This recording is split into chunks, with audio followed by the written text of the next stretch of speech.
Aware of the Melungeons when I was studying or doing my work on Indian woods, and again learning about the Tuscarora and their ordeal, in North Carolina and Virginia. And I read Dr. Kennedy's work on the Melungeons, and it became very clear to me from reading his work that the people who considered themselves Melungeons in that region shared,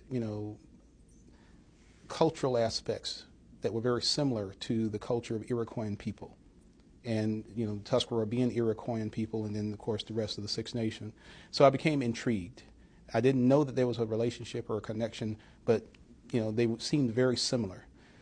But in doing the research on the Tuscarora, what I found is that the Tuscarora people were triracial people even before the Tuscarora War. And their history went back to the Lost Colony and the fact that they say they absorbed the Africans and the whites that were left on the island in 1586 and 87. And so they were mixed people.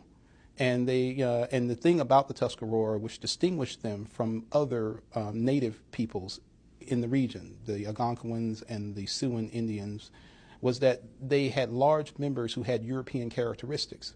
I mean, hundreds that had European characteristics, which were green eyes, blue eyes, gray eyes, red and auburn hair, that other Indian nations around them did not possess and did not have.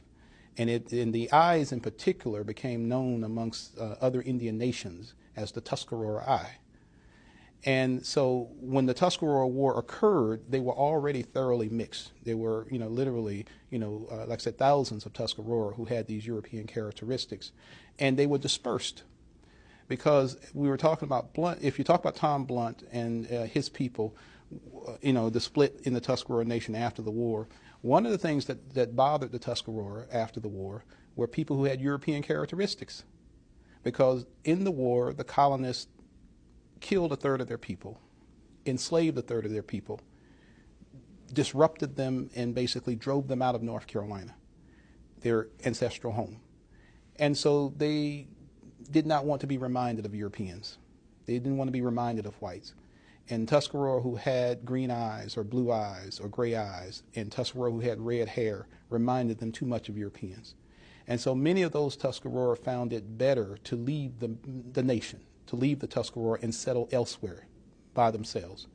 And so large groups of them set out from North Carolina. Many stayed in North Carolina in places like Ahoskie and, in places like Indian Woods, Robeson County, and they scattered into the swamps and, stayed in those areas. But others set out and they followed trading routes that they'd used to trade in the 1600s and 1700s with other Indian groups and moved into places that they became aware